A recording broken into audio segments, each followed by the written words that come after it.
What's up there guys, and welcome back to my channel. So we're going to be talking about this little bad boy, the Sony ZV-E10. So it's quite a powerful little camera. I'm going to give my little experiences and my little short review about this camera. But before we do that, let's cue the intro.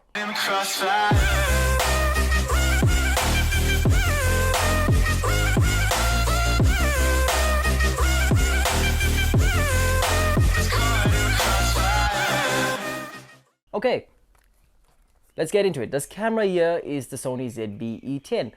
It is a crop sensor. Just to start off with from there, it's an APS-C, right? Meaning when you're using this for vlogging, you might want to go a little wider than what the lens is provided with this. So it does come with a 16 to 50mm lens, which does perfect for vlogging if you're starting out, so you don't have to stress about that. But if you want to make it feel a little bit more spacious when you're vlogging, I would highly suggest getting a 10 to 18mm lens. That will probably do much better than this, but for starting out, this is a perfect lens that comes with it. Okay, so before I continue with what I've used this camera for, let me just explain what it does come with. It comes with three things out of the box. It comes with your 16 to 50mm lens. It comes with the second thing, which is your dead cat or dead mouse. We'll call it a dead mouse because it's the small. So, yep. And it comes with your vlog handle, which is perfect because it wirelessly connects to the camera, and then you have all your controls. You have a photo, video, zoom, and then you can dedicate the other button to anything you need. That's about the vlog handle. It feels quite sturdy. It's made of plastic. It's not very heavy, but the best thing about it is that it pops out into a mini tripod. So if you're walking around and you're vlogging and you want to pop it on the table and sit down and talk to the camera, just pop it down and it works perfectly. Along with that, it does come with the dead mouse, as we said we're going to call it. It pops into your little horseshoe on the camera and it covers the mic, and boom, you have a full vlog kit in your hands, and it's extremely light, and I would say for the price it's pretty worth it. Okay, and once you pop everything on, you have a full vloggers kit in your hands, which is quite perfect, quite light, and I have no complaints about it. I've actually used this very close to a river. I can't remember if I had a dead mouse on here or not, but I used it close to a river and the sound quality was actually quite good. It's a lot better than I expected, which you can see in this clip that I'm going to show you now. Okay, so I'm going to be testing the sound out with this mic around about here. What's up there guys, and yeah, I'm here in Underberg. So we're going to be leaving to Lesotho very soon. Okay, so as you can see there, I was quite close to the river. You can hear it, but I mean, compared to what I thought I was going to hear and how much you could hear my voice, I was quite impressed by this little tiny camera here. I mean, I was using the on-camera mics, which if any of you know, generally your on-camera mics are completely crap. So it did really well and it quite impressed me. So this bad boy does shoot 120 frames per second in 1080, and it does shoot 4K too, which I mean is perfect because you cover everything you need. You can shoot your slow-mo and you can shoot your high quality films with this bad boy over here. Sony incorporated a very nice feature which I loved. It has continuous recording, so it will record indefinitely until one of three things happen. Either the battery dies, memory is full, or the camera overheats, which is perfect because you can combat all of these problems. You get a bigger memory card, you just keep the camera in a cool place, and for battery wise, all you have to do is get one of these little nifty things. You get a battery pack that supports it, and you get the dummy cable, which is perfect because you plug it in and you are good to go for a very good amount of time. Now, I have seen the ones you can plug into a wall socket also, which is perfect because then you can record as long as you want until your memory is full. So that works perfect also for those kind of issues. So one of the other cool features is that Sony incorporated here was the time-lapse mode, which you can see here in the menu option. You can find it. I haven't actually tried it out myself yet, but I mean, it's perfect because it's right here in the camera. You don't need an external remote or one of the apps to control it. It's built into the camera, which I love. I love that actually. Okay, so let's get into some of the experiences with the camera. So we'll start it off first with the most impressive one that I've done with it. I actually shot a wedding solely on this camera here. So my other camera was out of service at the time due to a little error that I had, which we'll talk about another time. But this camera was my main camera on site. And as you can see in the footage I'm showing you now,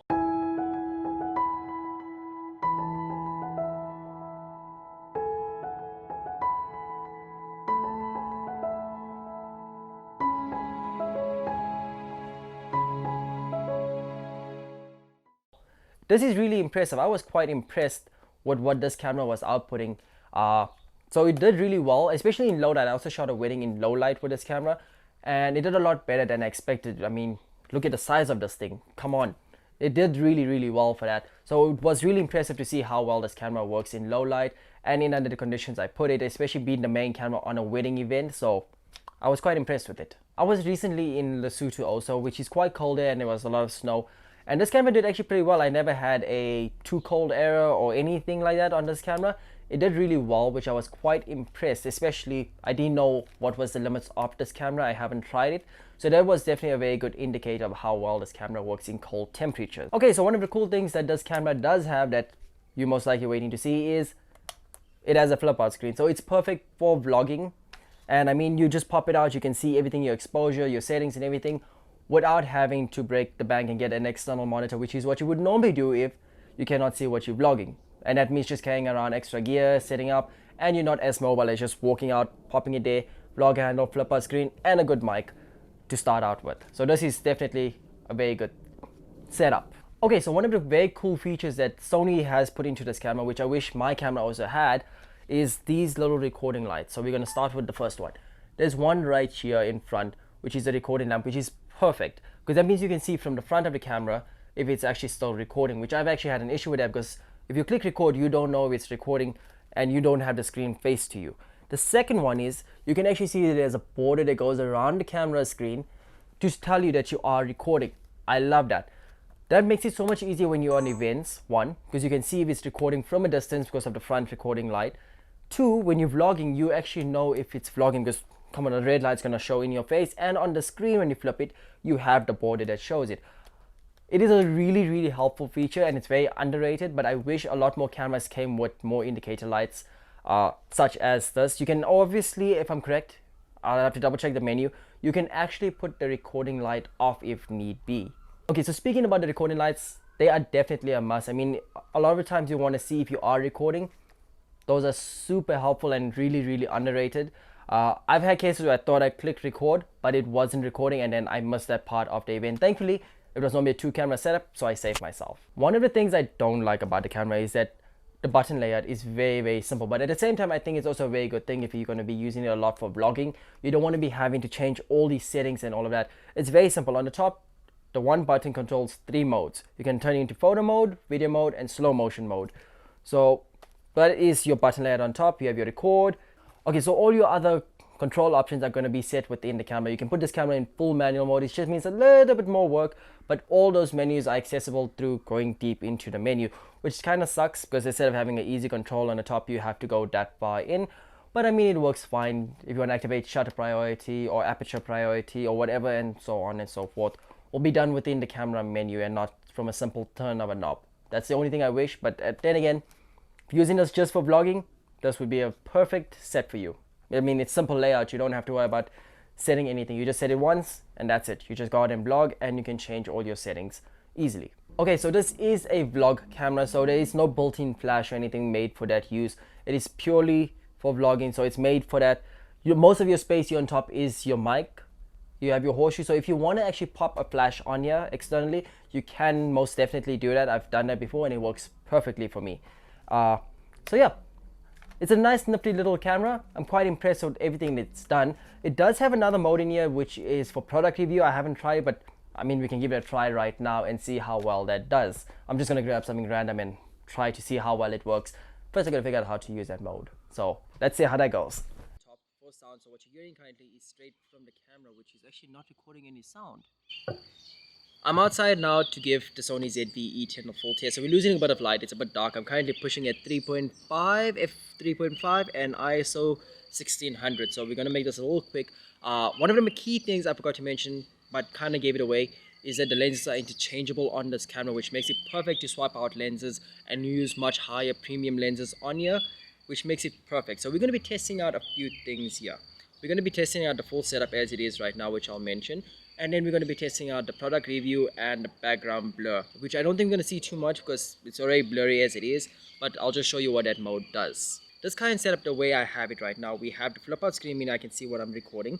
I have the vlog handle, so I can just pick it up and start walking and recording as I need it to be. I have the dead mouse also on the top, which is capturing perfect sound without any of the wind rustles that's going to be affecting my sound quality. So that's your full vlog setup.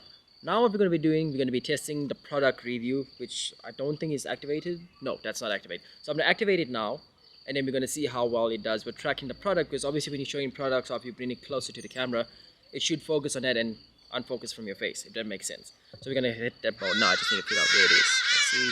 Oh, that's not it. That's not it. Hold on, give me a second. I hate those birds. They are so noisy. But anywho, let's get back to this. That's activated, I think. So this is the lens. I don't think it's activated. No, hold on. Okay, so I got the mode finally activated. It took a bit of time because you have to figure out the button layout because I'm looking at it from this direction, so there's no indication. But let's see how well this works. So we're going to be talking about this lens over here, which is my 18 to 135, which works perfect. So it should be focusing on the lens rather than my face until I move it out of frame, and then my face should be in focus again. So if you're doing any product reviews and you just want to show it, just walk like that. It works on focusing on the lens. It should be working there rather than my face, and then I bring it down and back up. So another cool feature that I have noticed this camera has, which also my other Sony has, and I don't know why Sony specifically did this. It's very weird and I find it a little bit, just a little bit, actually a lot stupid, is it has touch focus, meaning the screen is a touch screen. But when you go into the menu options, the touch screen does not work anymore. You have to use the dials, which I don't understand why Sony did it if it has the features to be touch for focusing, touch focus.